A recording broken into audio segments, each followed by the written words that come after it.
আজকের দুপুরের খাবার কিন্তু খুবই সুন্দর, আম্মার হাতের খুব মজাদার কিছু খাবার। তো এখন শাপলার মৌসুম, শাপলা দিয়ে চিংড়ি মাছ রান্না করা হয়েছে। এটা আমার কাছে খুবই ভালো লাগে, আর ভালো না লাগার কিছু নাই। বাঙালির এই শাপলা চিংড়ি এগুলো খুবই পছন্দ হওয়ারই কথা।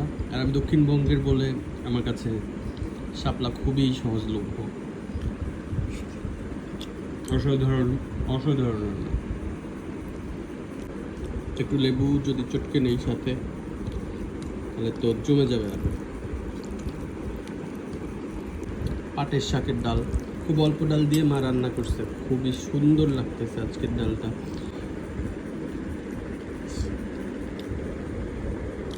খুবই তৃপ্তি নিয়ে আজকের খাওয়াটা হচ্ছে। এরপর পাতে একটুখানি মিষ্টি কুমড়া নিয়ে নিলাম। চিংড়ি মাছ দিয়ে রান্না করা হয়েছে, বাট আমি এখন আর চিংড়ি মাছ নিব না। এই যে চিংড়ি মাছের সুর, এটা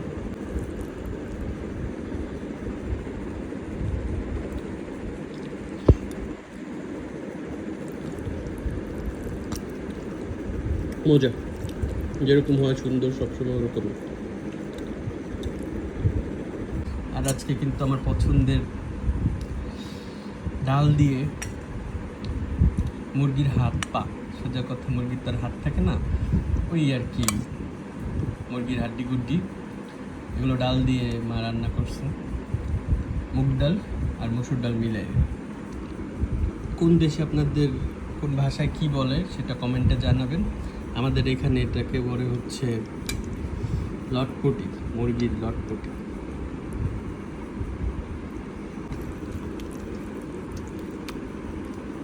খুবই মজাদার হয় এই মুরগির লটপটি জিনিসটা।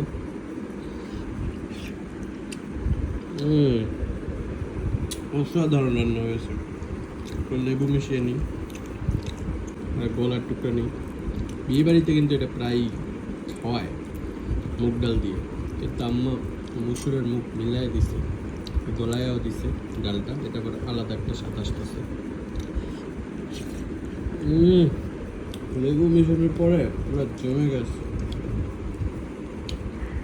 তো এই হলো আজকে আমাদের খাবারের মেনু। মোটামুটি 4 পদ আলহামদুলিল্লাহ রান্না করা হয়েছে। কেমন লাগলো ভিডিওটা জানাবেন, আর কোনো পরামর্শ থাকলে তা কমেন্টে বলবেন। আল্লাহ হাফেজ।